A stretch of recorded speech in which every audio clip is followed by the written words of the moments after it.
All right, guys, is there a population crisis? Elon Musk and many others have been warning about the lack of children being born, claiming the decline in numbers is going to lead to a dystopian future. And we're seeing the demonization of women who are childless being characterized as anger, bitter cat ladies who just want to sleep around and career climb, and now they're childless and miserable. What is the truth? Why are fewer women having children or even many children? Is it because women want to just party it up and career climb, or is there another reason behind it all? Well, with us tonight is researcher Dr. Catherine Pakaluk. She's a Harvard-educated associate professor of social research and economic thought in the Busch School of Business at the Catholic University of America in Washington, D.C. She herself has 8 children.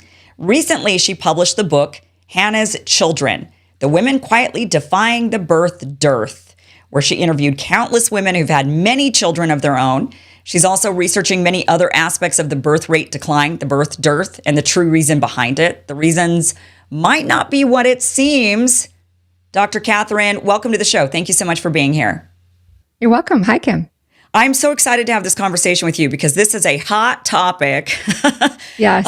With Elon Musk saying, have more babies, and that guy's going out having, however many babies. We don't know how many he's having. 14 that we know about, but that there we could know be about. More. Yeah. Okay, let's dive into the birth dearth. Now, one thing we see online is that people will accuse women like myself who don't have children and say that we put our careers before families. And then there's this sort of mockery of, oh, these women are now in their 40s single and they're sad. They're lonely, they're sad, and so there's this kind of there's a push towards, they're kind of like demonizing those that don't want children or didn't have children or women that put careers first or whatever it was. And now, but it's all in an effort, I think, to, like what Elon does, try to get people to have more children, right? That seems to be the push. I don't know if demonizing is the right way to get women to have more children, but it's a strategy, I suppose. Yeah, it's a strategy. I mean, so I'm really discouraged by that, by this trend, and but it really highlights how intense the conversation has become, and it just seems to get more heated. We saw that last summer in the political shenanigans leading up to the election, right? And then this just recent round of I guess proposals coming out of the Trump administration or supporters of the Trump administration, baby bonus, $5,000 baby bonuses, and I don't know, like Fulbright scholarships for people with children. I mean, like just some of this is a really very strange grab bag of things. And as you say, it's all part of this package to sort of get women to have more children. But it seems like are we still, is this where we are? Like it's 2025 and this is where we are. We're sort of like looking at women as if they're sort of, mindless, lab animals. And like, can we just like feed them a little bit more sugar or create a bait such that they'll just sort of like turn on a dime and change? And I think that really deeply misses what's going on. So yeah, I'm distressed. Yes. I mean, right. From demonization to baiting with like proposals, like good thing, there's all these strategies to get women to have children. Yeah. Do we really have a crisis? Is there actually a population issue? Yeah. Well, it depends on what you care about. So we do have, we have such a dearth of births, so few births. I didn't coin the word, by the way, but it's a great phrase. There are so few births that we are looking at a shrinking population. Now, that's not the sky is falling. I mean, that's not Chicken Little, right, situation. But it just means that, maybe, in the next few decades, we'll have to adjust to a lower level of government, programs. And so, kind of if you really are committed to those government programs, things like Social Security, Medicaid, and some of the big government outlays, then it is sort of a crisis moment because we won't be able to pay for those things. Yeah. And I hear that a lot. Like, if we want the GDP to continue, then we need to have more people. And I'm like, is that? I mean, at some point, though, if we kept doing that forever, I mean, we'd end up with so many people. Even in my dad's lifetime, I was looking at this. I mean, he's 77. Yeah. In his lifetime alone, I think the population of the world has tripled just in his one lifetime. I mean, that to me seems like we're not having a birth dearth, right? But then there are countries that are experiencing it, and they're incentivizing, like in ways that you mentioned with the 5,000. I know that like Denmark has incentivized it. I think Japan incentivizes. I think there's a lot of countries looking and saying, we've got to encourage somehow for people to at least replace themselves would be better than shrinking. Yeah, for a long time, the thought was kind of like countries like Japan that we knew early on they were kind of ahead of this curve, and the thought was sort of like, well, Japan was really closed to immigration, but other countries could just open up to immigration, and that would sort of solve the problem. But now we know that there won't be that's not going to be a solution, just because global convergence to low birth rates has been such a phenomenon. There's almost no places left in the world where people have a lot of children or even really above replacement birth rates. We're going to go through what we'll call just a transition to a lower birth rate condition. So is that a crisis? It depends on what you care about. Like you said, if you care about growing the size of the GDP or you care about big government programs, you won't be able to afford it. But to your point, these countries that have been trying to get people to have babies for quite a long time, nobody's succeeded. And I think that's sort of worth highlight. Like, why not? What is the cause then of women having fewer kids, do you think? Yeah. Well, to put it most bluntly, I think that they don't want to. So now this isn't to say something like that's a bad thing. I think what I sort of want to highlight based on my research and based on, I think, the 20th century trends is that, more or less, we hit a point in the mid-1960s where reproductive control got a lot better. And we saw that women sort of rushed into college and higher education and really eagerly signed up to do interesting jobs and to do interesting work. So it's not that family was devalued in the course of history. It's that a new option was on the table. And so if you look at like kind of fertility desires, they really changed significantly in the 1960s and the 1970s. So we're really looking at a case where women, sort of the family sizes that people are having really reflect the trade-offs that people feel that they make, right, between career and family. You're saying birth control. So basically the advent of birth control is what really changed things. Now I'm seeing that a lot also in the discussion, and I see a lot of those wanting to ban birth control. No. Yeah, well, I want to be clear. It's not birth control per se. It's what that enabled. So what birth control did, and let's be clear, really effective birth control. There was other birth control before the pill and hormonal birth control, right? But it was just much better. It allowed for more long-term planning, right? The pill allows for more long-term planning.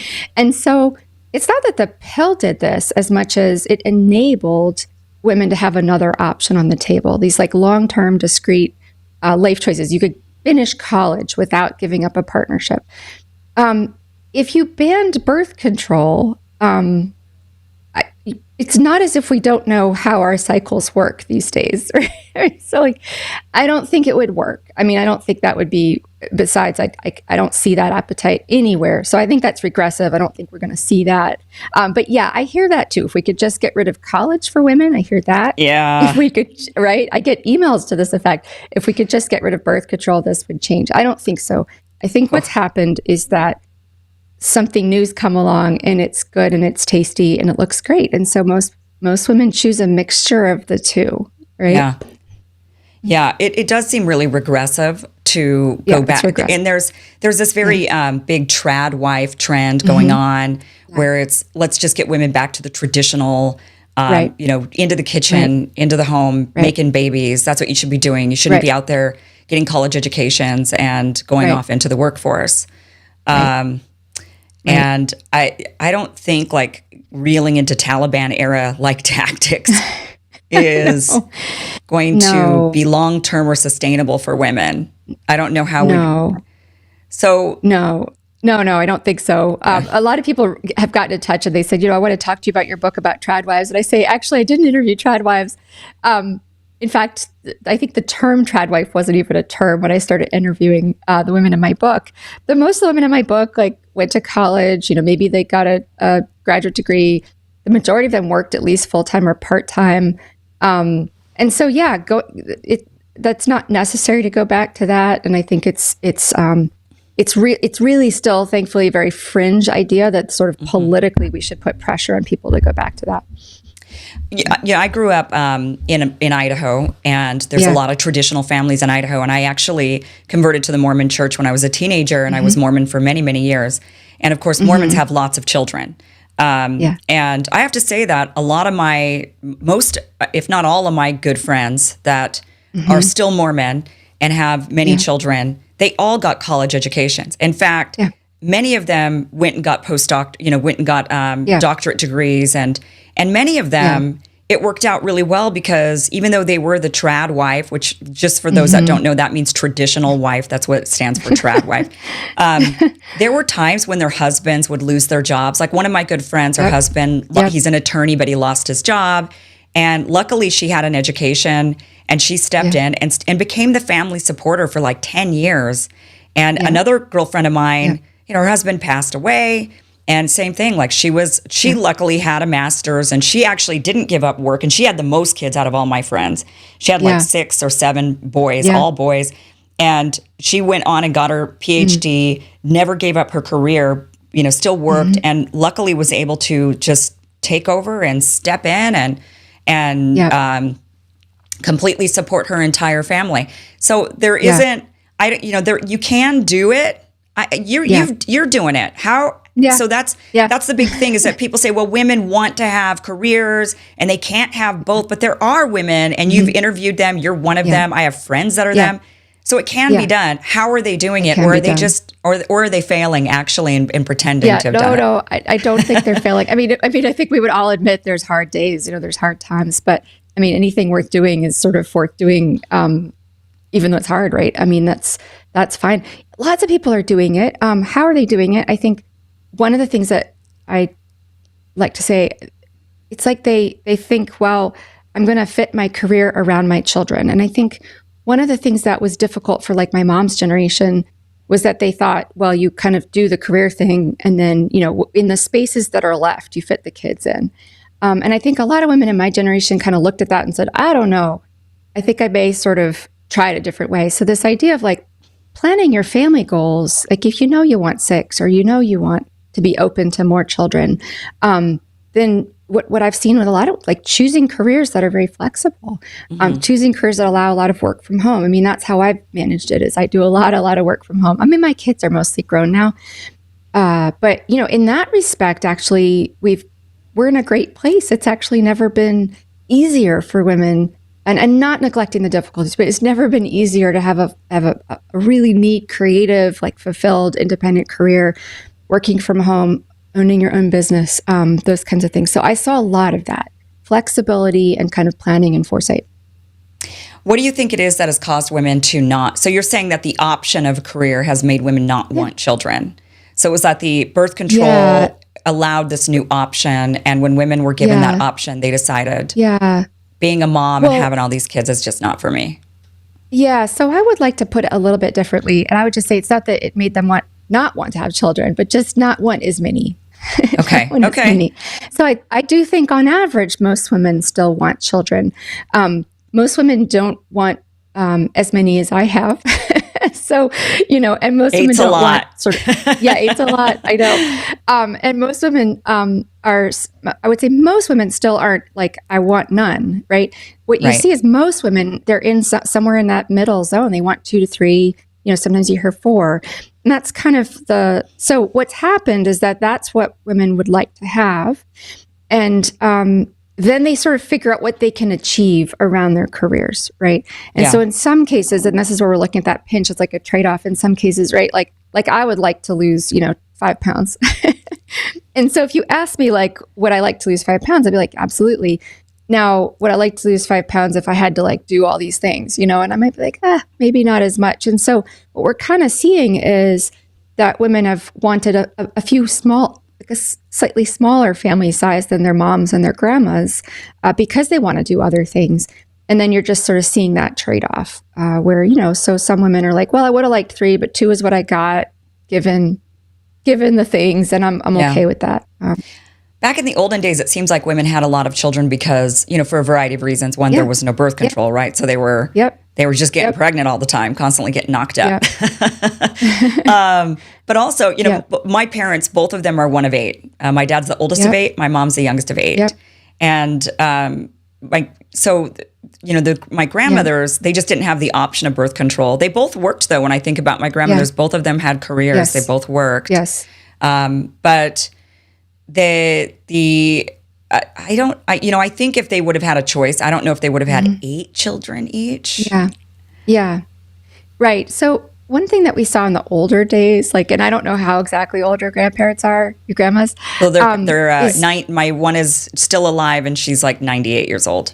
97, amazing. Okay. Amazing. So what we've seen over the course of the last 100 years is one of the reasons why family sizes have come down is that children aren't as useful as they used to be, right? So in older traditional cultures, you viewed your children as your old age support. Right, yeah.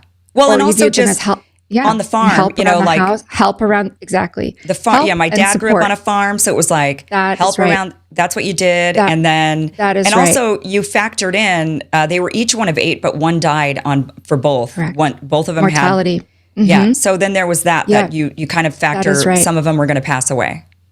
That is right. So if we look at the 200-year decline of family sizes, that's really the story, is that children became a lot less useful, right? Most of us don't live on farms anymore.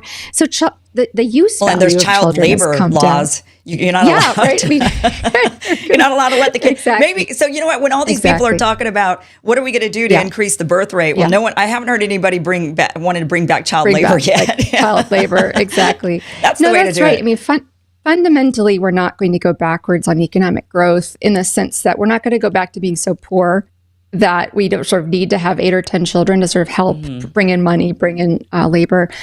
We're not going to start taking the kids out of school. We're not likely to go back to seeing our children as our retirement packages. But they did. People did in those days. It was you could really retire well if you had 8 children, was the thought. And in that sense, in those older times, people really did see children more as wealth, and we don't anymore. And they're not really they're not a quick path to wealth. That is true. So we can't get that back.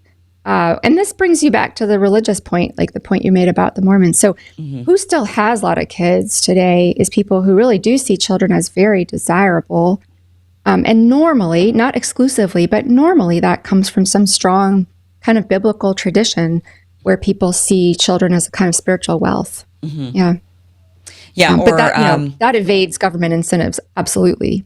Yeah. Like in the Mormon church, the incentive is there's souls that are waiting to come down, and you've got to help bring these souls down, to get their bodies and to, and so that is, so Catholics, I know, my family's Catholic, so I know that there's the ban, there's no birth control for those who are devout Catholics. But I don't know what is the religious reason? Is it the same? Like souls need to come down? It's a little bit different. I mean, I would say go back to sort of that Old Testament sense that children are a blessing. And so kind of if children are really a blessing, a spiritual blessing, God wants to bless you. This is very old, ancient language. Well, why would you put up an obstacle to get that blessing? I mean, so the prohibition on birth control really derived from this older teaching that children are the greatest blessing of your marriage. So that's where it came from. Okay. Yeah. And I do think that for a lot of people, the children do, I mean, when I look at my 98-year-old grandmother, for example, children have been her wealth. I mean, really in her older age, I mean, they're all supporting her. Yeah. She's living a great life, what she has left of it. And it's because she has so many kids that can give her money every month and make sure she has a nice home and all of these things. So I think that is absolutely worked out. Right.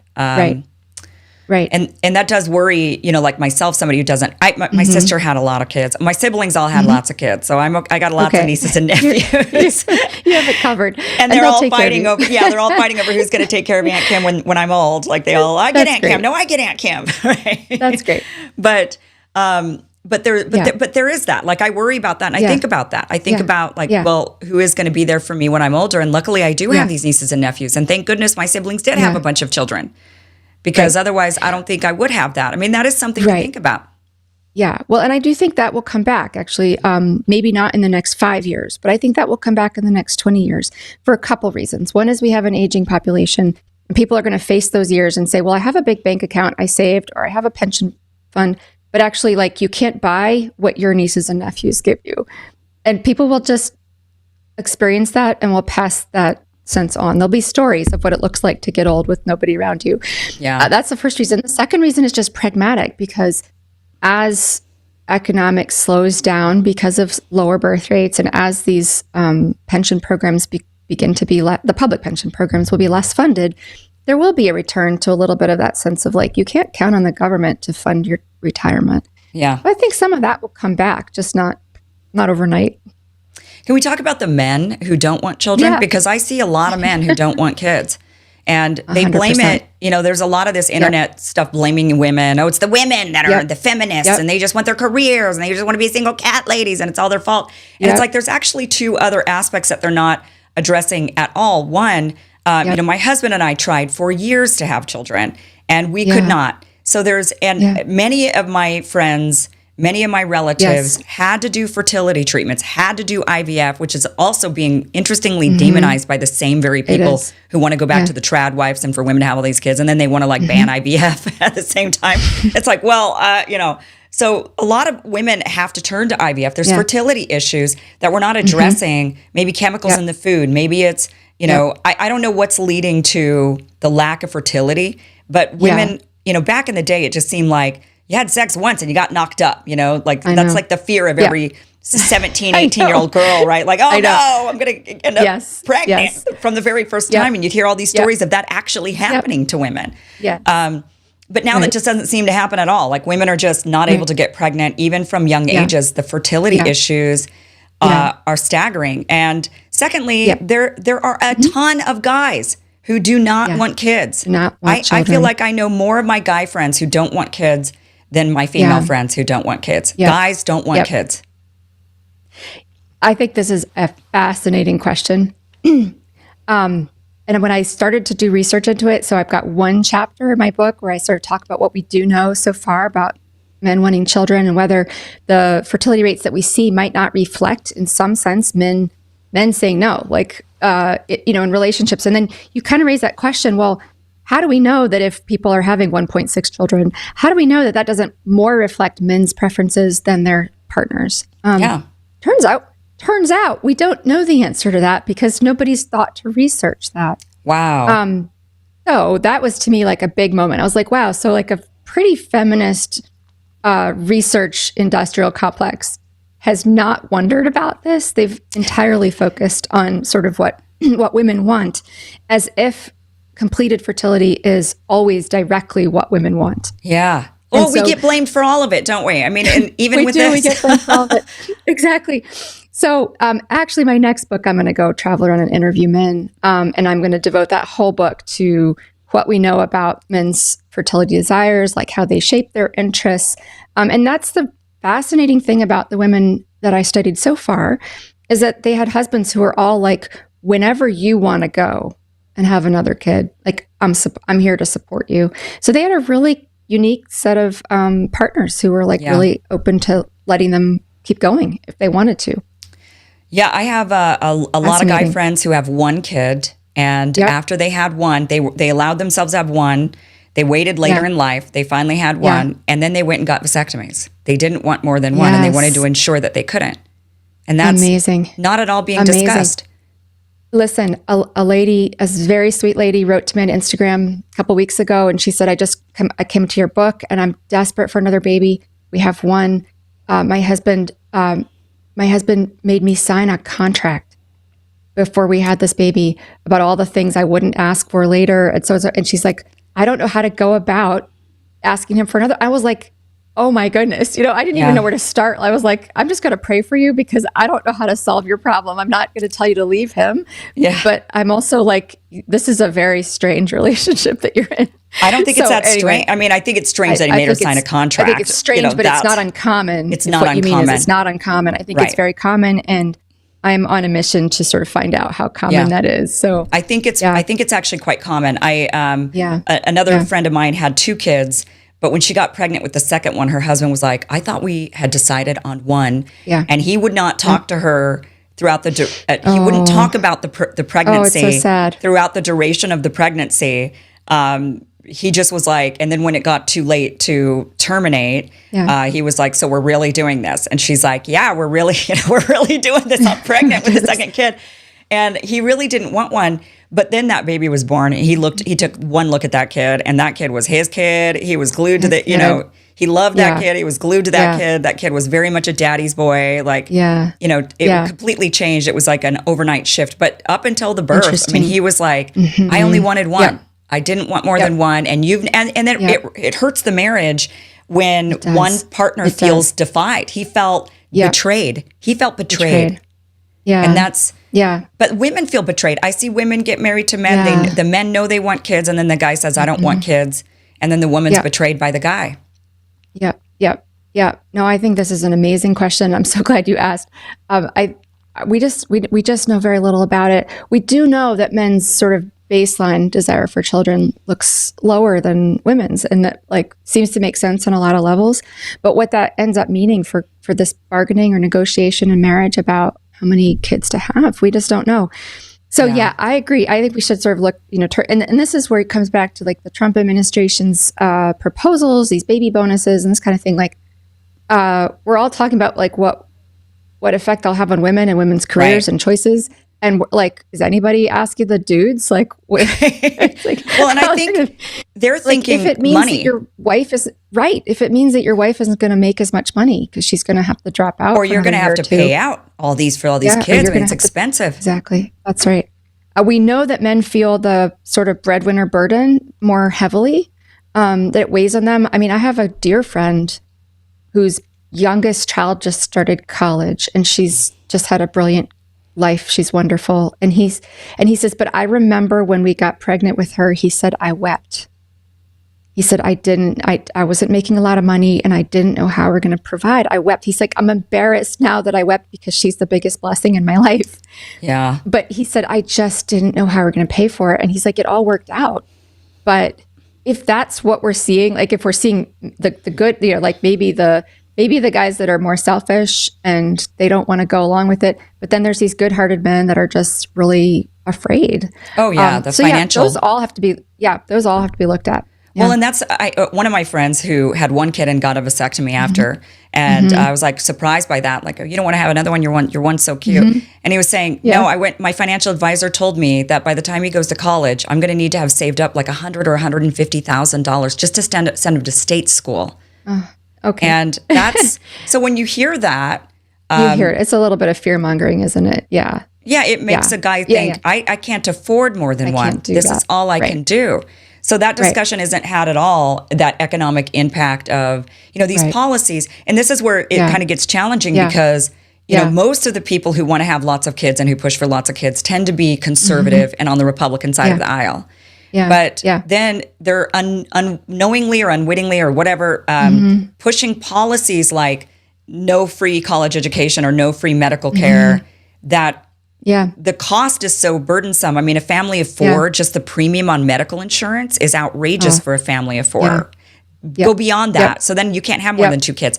Same thing with like the college education, even for a state school. If you think about that, all of these things, and then the price of housing, and you think, well, I'd have to help them with the down payment on a house because how's a kid going to support themselves, and save up enough money on their salaries to even have a down payment on a house. You start calculating all this in your brain, and you're just and you're thinking, there's no way I can afford this. And the men are thinking like that, but the blame still gets placed squarely on the women. It's the women it's the crazy cat ladies who put career first, the feminists. They're the ones who don't want the kids. I know, and they're miserable, right? That was Judy. They're miserable. They're miserable too. And you're like, oh my goodness, it's a little bit more complicated than that. But I agree with you. I think it's a complex and super interesting issue, and we really need to sort of like take a step back and kind of like let it be humanized, tell stories. For me, this was a big piece of this project, was like letting these hidden stories come to light and see the intricacy of it. These aren't women who just shunned careers. They're women who many times had deeply fulfilling and interesting careers. Okay. There's a lot of really interesting information there. And so I'm really committed to sort of the power of testimony and sharing stories as kind of like, if you think there's a problem, information is the first best thing that you have, right? And I think about a lot of course corrections we've made as a society, right? Like I think about, like I walk a lot in my neighborhood, and I think about the years when we just built houses without sidewalks, and we didn't think about anybody needing to walk anywhere. And we made it so you had to drive 30 minutes to get to the grocery store.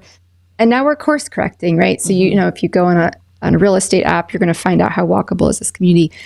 I mean, I think about the way we treat animals in food production.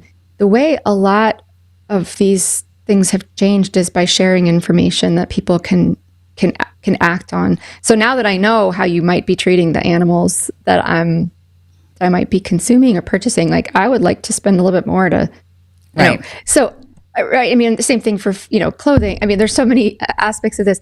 So just being able to spread that information about different ways of organizing and planning your family life, I think it could have a huge impact without twisting people's arms or demonizing childless persons who have a role in society, obviously.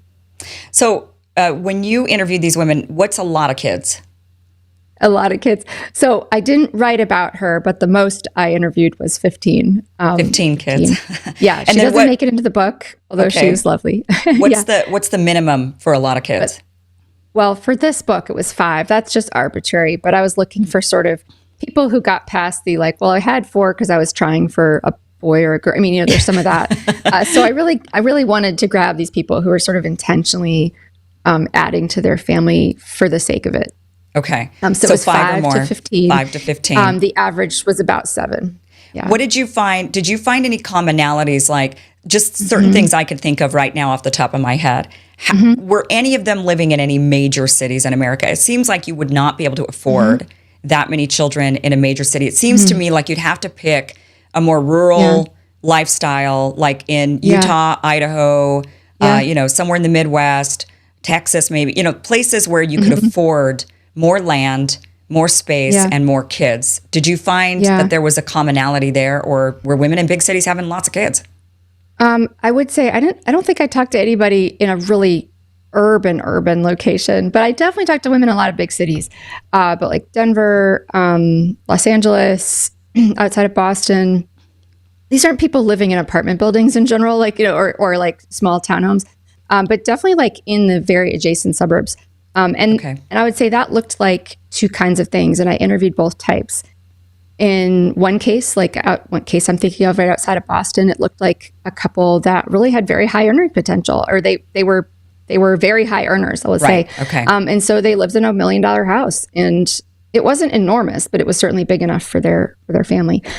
So it looked like either if you were living near a big city, you had a high income, or it looked like you were really committed to a life of thrift. And there were a lot of really interesting stories there that were kind of lives of thrift. And they were so cute. It was like, my husband built this like, you know, triple-decker bunk bed, and we have 2 triple-decker bunk beds in each bedroom. And you're like, oh, okay, so that's how it works.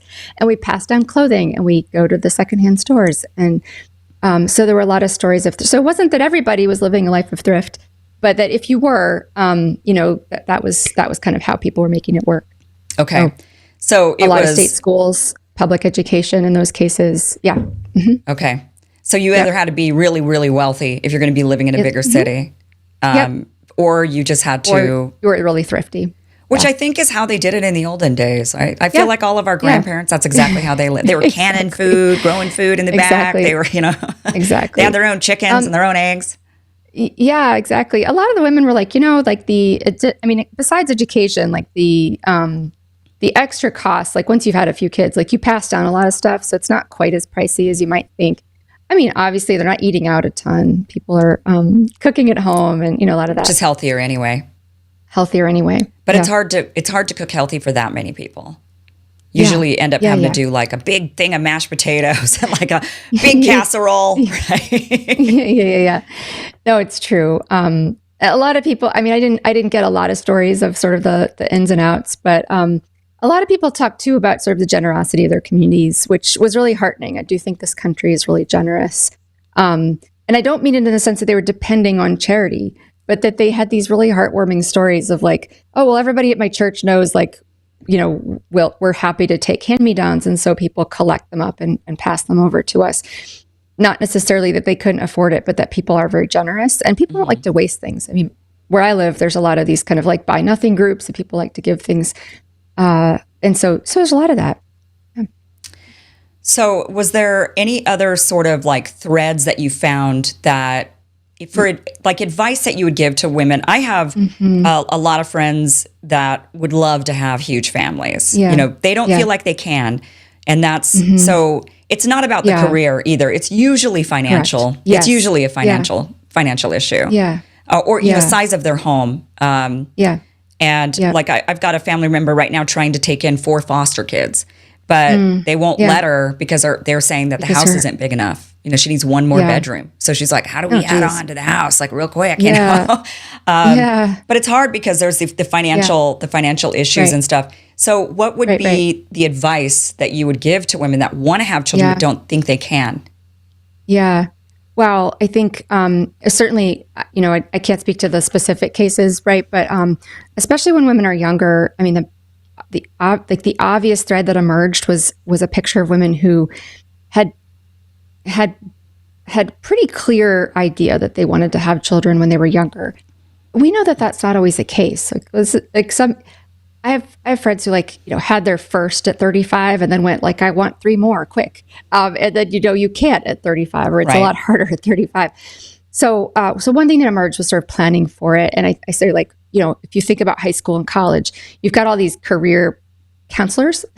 People are going to help you plan your career, but no one's going to help you plan your family. And so actually just having the foresight to think about that and know that you want it, dating with a view to that, like second date at the latest. Like if you know you want kids, like that poor lady whose husband's making her sign a contract, don't wait like a year into the relationship and then sort of sheepishly have that conversation. You probably don't have time for that. So get it out at the beginning and try to find a guy that really like is open to that too. Because as we've discussed, a lot of guys aren't. You need to find that out right away. So I think those are things. In terms of people who are, you know, later in life and kind of feel stuck, I mean, it's hard to know what to say except, you know, to sort of, you know, pray and have hope and look to the future, and you know, maybe things will brighten up. It's not easy to move, and a lot of times it's not possible to move. But those are the kinds of things that people do if they're really up against a rock and a hard place financially on the housing side. Because as you've said, in this country, we really need to improve the accessibility and affordability of housing in a lot of places.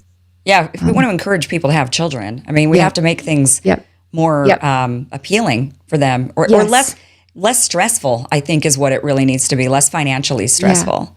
And then I think a lot of people will make that choice. Yeah, that's right. And so I think also just committing ourselves to studying the places where it works. Because I think one of the things we do as a people, right, is we just look at the bad news all the time. We're like, oh, it's so bad. It's like, here's the bad. But you want to look at the places where it's working. So what are the cities that are cultivating these great neighborhoods that are walkable and affordable? Like, what are they doing? What can we learn, and sort of sharing those kind of policies and programs and that kind of thing. Did you talk to women like myself who don't have children and look at the differences as to, you know, did the women that don't have kids, are they truly miserable when they're older? I don't know any. I have to tell you, you know, I hear this all the time, this like trope all the time of like, oh, women, they're older, that they don't have kids and they're miserable. And it's like, I don't know a single one that has no children. And sometimes, you know, I have some aunts that don't have children, and once in a while they'll say, I kind of wonder maybe, you know, what it would have been like, but I'm totally happy. Yeah, but I'm happy and I'm fine. Yeah. So I don't, you know, I don't, it's just a rare wonder. It's not like they're sitting around miserable at all. Yeah. So I'm not seeing this misery that they're talking about. I'm not experiencing it myself. And I have to say, like with my sister and I, for example, she was one of those women where she knew right away she wanted a ton of kids. Like from the time she was 10 years old and I was born, I was like her first kid. She saw me. She's like, that's my new baby. And then she did have a bunch of children. I have never looked at a baby, not once, and thought, I want one. Never in my life have I ever had that instinct. I don't know how to explain that to people, but I've just never looked at a baby and thought, I'm sure if I had one, because I was like that with dogs too. I never looked at a dog and thought I want one. And then when I got a dog, then I was like, I love my dog. And then I got another dog after that dog and another dog. You know, I was like, but I never, so maybe there are women that I think get triggered, you know, they're like, oh, I have one. Now I want more. Right. So you see that. Right. But a lot of women just lack the instinct from the get-go. Yeah, like I just never appealed to me. So for this project, I didn't. It was, I'm working through these different groups, right? So I'm going to talk to men next. And at some point, that'll be a separate study. I'll go out and talk to the childless women and find out like what happened and how miserable are you. How many cats do you have? How many cats do you have? And why is it so terrible? Why is your life the worst? I think, and there was a time, I mean, I don't know where this trope comes from of how miserable people are. But we should acknowledge there was a time when, in fact, I named my book after the biblical Hannah. And we have to say, she was very miserable. She hadn't been gifted with children until she got the gift of Samuel. But in her society, if you didn't have children, it was a great shame and there wasn't much else for you to do. Right, And so I think we have to acknowledge it's a lovely and wonderful thing that if you don't want children or you weren't able to have them or you weren't blessed by children, that there are just wonderful ways to contribute and make the world better. Yeah. And that's what's so rewarding. And that's why, you're not miserable. So I think that's great. I think it's wonderful. So my sense is that probably being sad about your life outcomes is more related to kind of feeling like you've missed the boat or something.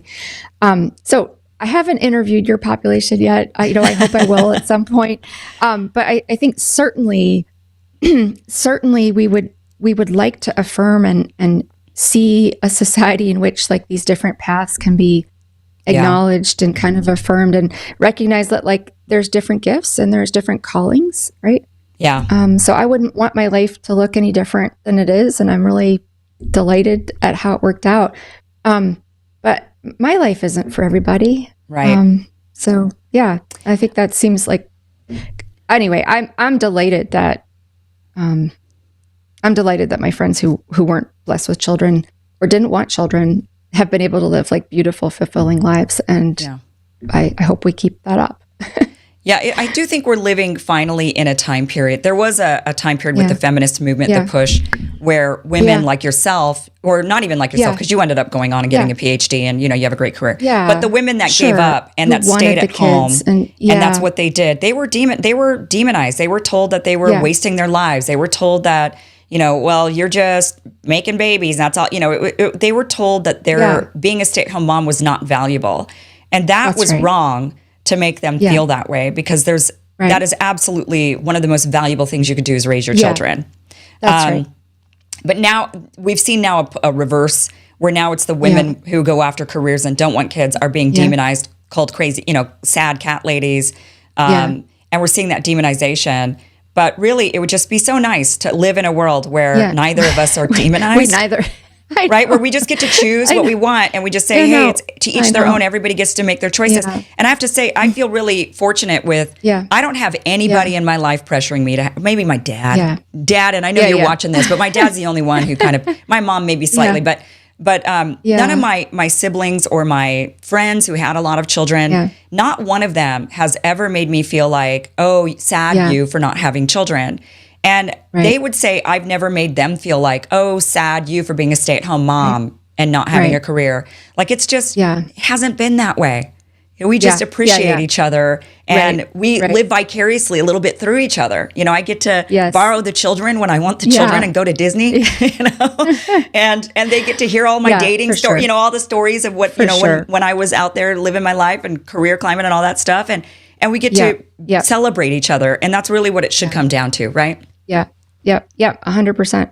Yeah. My husband's sister has no children and she borrows our children and we enjoy each other and it works out. I mean, because he's crazy, he has all these kids and then she has a more traditional life, I guess, had none, is a dog mom. And, that's great.